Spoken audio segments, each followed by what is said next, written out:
Hi, this is Dworzanczyk. I'm the director of Marlin, and I'm here with Chad Mayer. This is Chad, and I play Viktor. And also with Bogar Alonso. This is Bogar, and I wrote the script.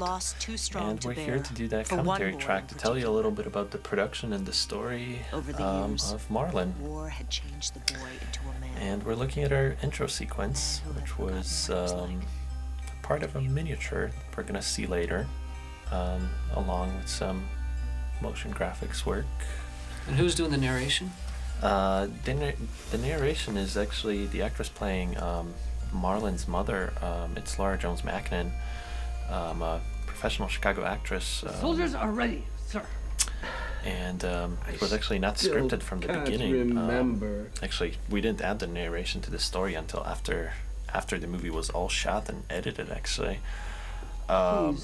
But we just felt, after screening the movie for test audiences, we just felt like something was missing, and it was like those snippets of Marlin perhaps remembering little things from his childhood, and that's his mother. So it also clarified the story a little bit, and it's a fairy tale, so I guess it helps that someone's narrating it. And even the narration, we went through how many revisions? We went just quite a few revisions of it because I'm very touchy about narration. I don't like narration at all in movies, and I was very careful about adding it, not to say too much. So I mean, it was revisions of like single words that I didn't like, that I was just like, yeah, change this word or whatever. She's probably sorry she signed up for that. And there's Jacqueline, and she is genuinely tired in this scene. This is a genuinely tired child. It was such a long day. This was our longest day, and out of all the films I've worked on, or not all the films I've worked on, all the films that I've directed, this was the longest day. And she's a trooper. She did an amazing job. Well, she gave 100% when the camera's rolling, and then as soon as you get a cut, then she go running down the hallway, running to find somebody to play with. 12 hours of just non-stop.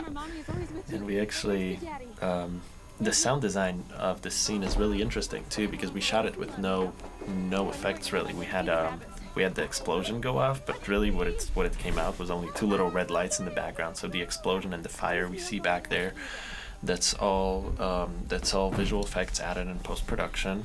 Is that smoke up there? Yeah. But the sound effects, we actually had several actors speak different languages for soldiers, and we just used it in the background, just to sell the idea that it's not a specific time and not a specific place.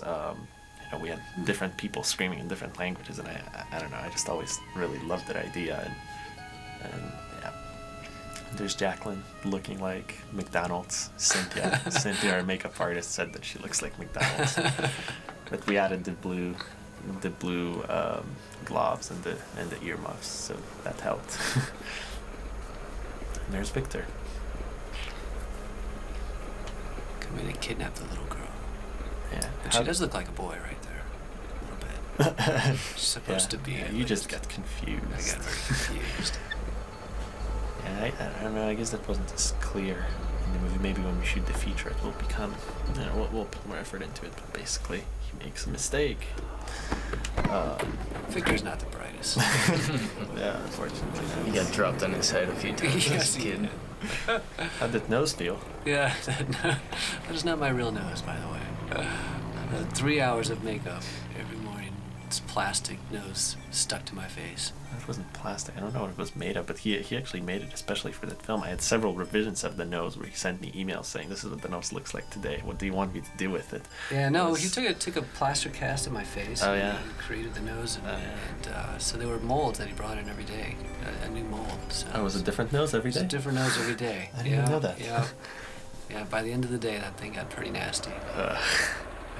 And they weren't, for some reason, they weren't all exactly alike. So sometimes he'd say, "Oh yeah, boy, I hope this shot doesn't he come was right telling after us, the one shoot we did close-ups yesterday." today because that's the best nose I got." Exactly. Yeah, he did. Shoot the close-ups early in the morning because that nose starts deteriorating. Yeah, and some days, or some shots, we would shine the light and it would go through your nose. Yeah. So we had to also touch up the makeup at times too. And there we see the mansion, which was really amazing find, amazing location. Who found out about it? You know, I did actually. Someone emailed me after an ad I posted looking for a mansion, and someone just emailed me and said, check out this mansion out in Crystal Lake, and it was wonderful. Several mansions we saw before that one, it was like either too expensive or too film unfriendly. They just didn't work. And this is a real place from the 1830s, built with European architecture and whatnot. And it just hasn't been touched since then. It was perfect for us. Really, a lot of the work for the production designer was already done when we got there. And it is kind of in a state of disrepair. I mean, they use it as part of it as a art gallery, but the part we were in is. Yeah, it's basically untouched. I mean, they want to repair it, but it's. They should try to raise the money to do it, right? Exactly. And there's Sean John, the twins. There's Sean John on the left and Sean John on the right.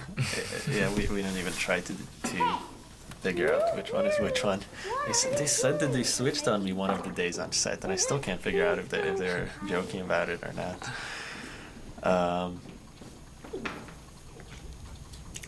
So who designed like that stove and all the? You just had amazing sets built. It was Colin and Audrey. You know, we talked about the design a lot. We based a lot of it on films from the Czech New Wave as well as the German Expressionism eras. Those especially. There were other films as well. I mean, we looked at Michel Gondry's stuff, Jean-Pierre Jeunet. Yeah, those sets were really impressive. I mean, just imagining them in my head as I'm writing the script and show up one day on set and see them. I was really I think it is happy with imperative them. that we begin to school the boys here in our doctrine. Yeah. Boys are here for only one purpose. And that is Jim Marchart. He's also a Chicago actor. Works a lot in theater and in film as well. How did you decide on him for Marlin? Can you serve that? You know, I saw quite a few actors. Can you? And Jim kind of put his own interpretation on the character a little bit. At first I was kind of resisting what he was doing with the character, I feel, but after a while I just realized that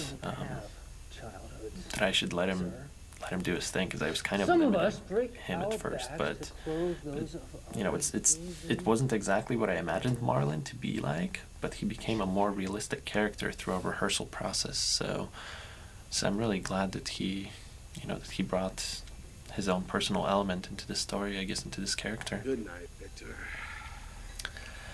Marlin's written as a 150-year-old guy.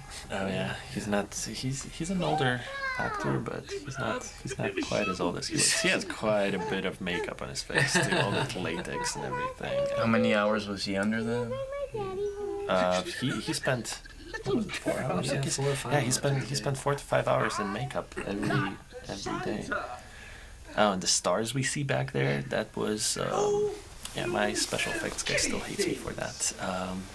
Because we actually had that was supposed to be a rear screen projection done right there and then on set, and our projector just went up in flames. Literally, it caught on fire because it was so cold. So we had to replace it with a green screen, which we had as a backup, but the green screen was too small, and at the end of the day we had to just black out the windows and worry about it in post-production. And my special effects guy Dylan, he had to go frame by frame and edit every single one of those windows and place those stars in there. So it was a long and difficult process. Now we meet the Chinese beetle. Yeah, the Chinese beetle that came to us from Hong Kong. Colin found it. They actually use it for like beetle fights. The Chinese fighting beetle. Yeah, they have videos of it online. There's different types, and I guess they have championships in beetle fights. They're remote controlled, and we ordered it about 2 weeks before, and it actually arrived the morning of the day when we were supposed to shoot this scene. So we got quite lucky. We had another beetle as a backup, but it wasn't nearly as good. There we go. Now it's and now it's dead, and now Chinese it's just beetle green no more. goo. I guess they turn into guacamole when you step on them. I think I could see Sean John laughing. Excuse me, crying. You were all just fortunate, Yeah, little souls, and I have decided not in the to audition, actually, for infesting our we did this kitchen. scene between you, Chad, and Jacqueline. I don't know if you remember, but Mm-hmm. but I told Jacqueline to just improv the scene and basically defend the boys, and I turned it into a game for her, and she started copycatting you, and And it I was really like, did piss me off. And it really did piss you off, and I mean, I've worked with you before, and I've never seen you break character except for that one time. So, yeah, this specific scene, it was actually not scripted. Not scripted from the beginning in the early drafts.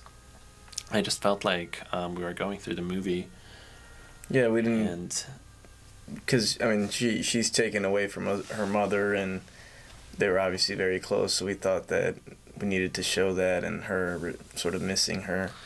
yeah, I just And- felt like there was the Jacqueline character would become more three-dimensional if we just had to show that this girl actually does miss her mother. A child at this age being separated from her mother would actually miss her. So that was important. There's the boys cracking eggs. And we actually had a frozen fish, a frozen marlin downstairs in the fridge that day. And with everything that was happening, with all the flour, we forgot it. But there was supposed to be a marlin, an actual fish, Oh, really? sitting on the Was that table gonna go in too. the pot, or What? was that just sitting on the table? I don't even know. We're just gonna use it as as part of set design. It's I a guess. lot of flour. Yeah, there's 100 pounds of flour going up in the air right there, and that shot when the boys just get covered in flour. In the first take, they actually just ducked away. They didn't know how much of it was coming. She's got a lot of flour on her. Yeah, we actually laid it flat. We had a bed sheet that they laid a layer of flour on, and there was two people on each side holding the bed sheet, and they would just throw that flour from the bed sheet. That's how we got it to fly so Sure. even, actually. Homage to Nosferatu. Yeah, that's the Nosferatu shot. Treated it. Yeah, we could I like that knot up there.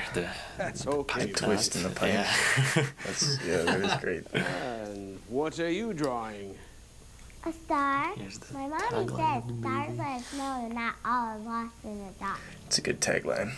Yeah. We rewrote it a couple times too. Yeah, everything's Stars let us rewritten know and they're not all over and over in this film. And this is my least favorite shot Well, I of the think I'm with movie. you. I'm liking this shot more the more I see it. Really? Yeah. I don't know, just it looked good in the storyboards, but later on I wasn't so fond of it. And this is another nightmare of post-production, because we tried to enhance this shot, and just anything we did to it would look worse. And at the end, we just Look at this mess. decided to keep it as it was shot, which works well. Why did you decide to have Marlin as a child in sort of uniform, like soldier gear? Looks like he's dressed like a soldier. Yeah, well, in the backstory, Marlin comes from a militant family. His father was a big respected leader in this community who was also a soldier. So that may be further explained in the future if we get to shoot it in the upcoming years. And then there's the fire. We actually had Audrey, the production designer, sit inside the stove and just switch off the tongs. Not a real stove, by the way. Yeah, not a real stove. A real fire. But yeah, In the middle of a room full of flour. not a good idea. In the middle of a mansion made of wood. Yeah, not a good idea. But we got it done, and then the water mixed with flour, that was a nightmare to clean that up. We had dough all over the floors by the end of the day. I don't look very happy there. And this is the coldest shot, I guess, of the movie. It was like 5 degrees outside, and all those kids running through snow, losing their shoes. I mean, it was painful just to step outside that day. Oh yeah. Those kids running around. Oh yeah, no jackets, no. There was several kids just Fawn started was eager to crying take and Marlin to yelling. I meet mean, her mother. the sound, He was now her friend. location sound was just On another agony starry and night? misery. Picked up all these kids crying out there. Oh yeah. How did you get their parents to agree to this? Well, I mean, we were always open with the parents, and we tried to get them in and out as quickly as possible. They had their jackets on until the very moment when they had to run. No small children were really injured in the making of Marlin, right? No. Not many of them. No, not too many. Matt will admit nothing.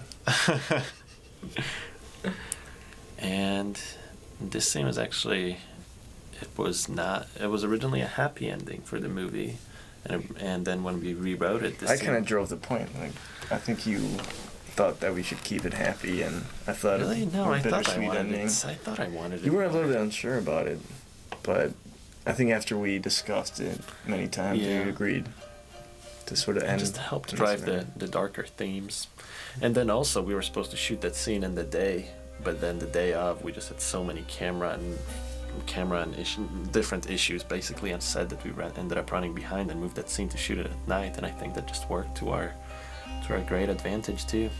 Oh yeah. And this is the over 100 people who worked on this film. Multinationally, mostly Yeah. Polish. Yeah, it Cast was and never crew. intentional to have so many Polish people. Look on at all this those crew, long but- names. Jeez. Yeah, we had a pretty international crew. I was happy that we get a Swedish composer. I love Swedish music, and the score really fits here. We used toy instruments and different instruments from different parts of the world. It was really great. Well, thank you everyone for sticking with us through this commentary track, and we hope you enjoy the movie.